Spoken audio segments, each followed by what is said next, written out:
Greetings, fellow adventurers and members of the public. The family of the late Mr. Darrell P. has delegated the task of delivering this opening address for the inauguration of Mountain Awareness Day to me. I shall elaborate on this Memorial Day after telling this story. Thank you in advance for your kind attention. On the 10th of August 2023, a team of 18 jubilant climbers from Singapore arrived at Mueka Gate at the foot of Mount Kilimanjaro, Tanzania. 2 days earlier, on 8th of August 2023, the team successfully reached the summit of Mount Kilimanjaro, 5,895 meters, the highest piece of real estate on the continent of Africa.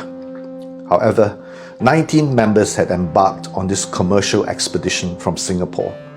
One member of the team was missing in the celebrations. He was Mr. Darrell P., a 28-year-old Singaporean who was employed as a forex and securities trade processing specialist. Born on the 7th of February 1995, Darrell was the eldest of 3 children. Described as an independent, soft-spoken man with diverse interests, Darrell enjoyed the freedom of the hills, having been to Mount Bromo, climbed Mount Kinabalu, trekked to Annapurna Base Camp in Nepal, and even climbed the technical peak of Gunung Raung in East Java. His trip to Kilimanjaro in August 2023 would be his last. At 1 p.m. on the 9th of August 2023, Darrell's parents received a call from an employee working for the trip organizer in Singapore. They were told that their son had collapsed outside a toilet. No further details were forthcoming then. Thinking that Darrell was ill and might be in hospital, they booked themselves on the earliest flight out the next day. However, just before they boarded their flight, they were informed of the young man's demise. They arrived in Tanzania to claim Darrell's body and arrange for repatriation. When queried by the press, the company claimed to have followed all safety protocols and the deceased readings and symptoms have been normal throughout the days of the hike. How did a healthy young man get from normal to dead so suddenly? The family was distraught and bewildered. They had many questions, but being totally unfamiliar with high-altitude adventures, they didn't even know where to begin and what questions to ask. Someone from the industry decided to help them out, and I was roped in to approach the company for an explanation. Below is a summary of what we have gathered. An adventure travel company in Singapore organized a trip to climb the highest peak in Africa in August 2023. They departed from Changi Airport on the 2nd of August 2023. Darrell was the third standing person from the right. The itinerary is illustrated in the following diagram. Day 1, Machame Gate to Machame Camp, 2,835 meters. Day 2, Machame Camp to Shira Camp, 3,510 meters. Day 3, Shira Camp to Lava Tower to Barranco Camp, 3,900 meters. Day 4, Barranco Camp to Karanga Camp, 3,960 meters. Day 5, Karanga Camp to Barafu Camp, 4,673 meters. Day 6, Barafu Camp to Summit to Millennium Camp. Day 7, Millennium Camp to Mueka Gate, exit track. That was the itinerary presented to the team, but a crucial change was made on the ground. On day 4, instead of stopping at Karanga Camp at 3,960 meters, they pushed on after dark to Barafu Camp at 4,673 meters. This is an aerial animation of the team's trek on day 2 from Machame Camp to Shira Camp, first time crossing the 3,000 meter mark.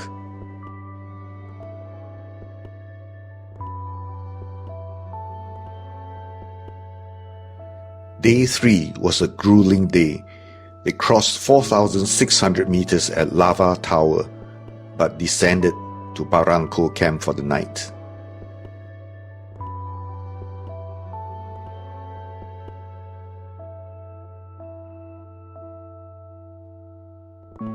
Day 4, the original plan, to stay below 4,000 meters to recover.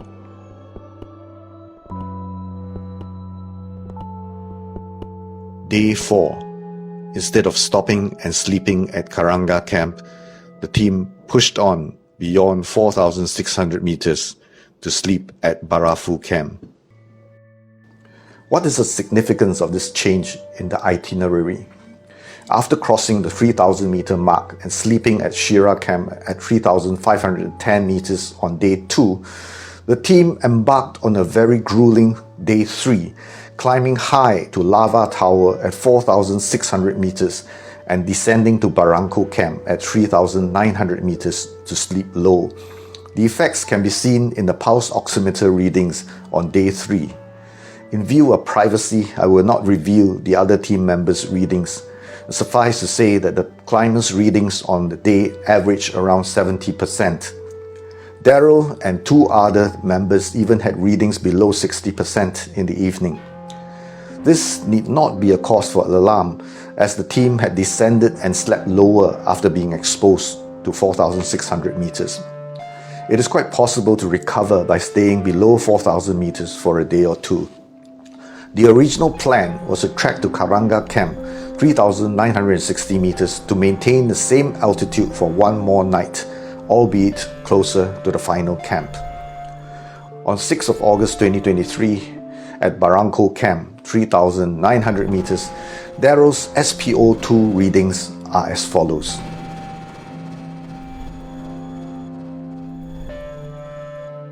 Instead of stopping at Karanga camp on day 4, the team pushed on to Barafu camp in darkness, effectively skipping 1 day to recover from the previous exposure to 4,600 meters. The original summit bid was planned for midnight on day 6, 9th of August 2023. Instead, they set off for the summit at dawn on day 5, 8th of August 2023. But the reason given for this change of plans was that it would be warmer to start the summit bid at daybreak instead of midnight 18 hours later.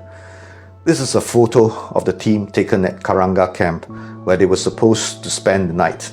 They continued to the final camp at 4,673 meters after this photo was taken.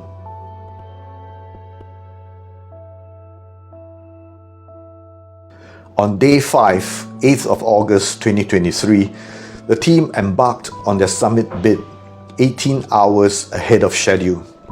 Daryl was not feeling well after breakfast and did not leave with the team, but he decided to join them later. At 5,400 meters, about 400 meters shy of the summit, he was unable to go any further.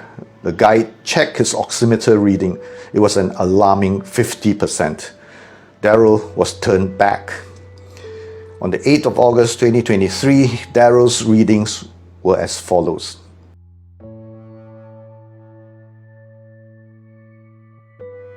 That evening, Daryl didn't have much for dinner and sought help to carry his things.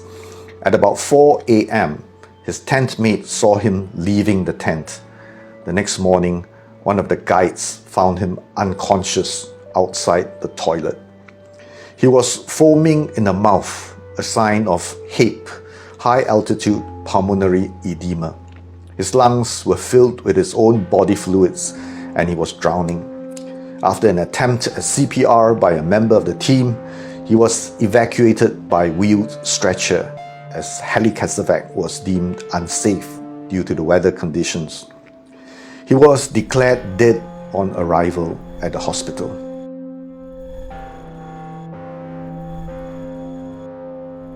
Even though there was a fair amount of media coverage at first, the press is unlikely to touch on this issue until something tragic happens again. As time passes, the public's memory will fade. Lessons learned may quickly be forgotten. On Daryl's first and future death anniversaries, the family is proposing a Mountain Awareness Day, an annual collaborative event in memory of Daryl.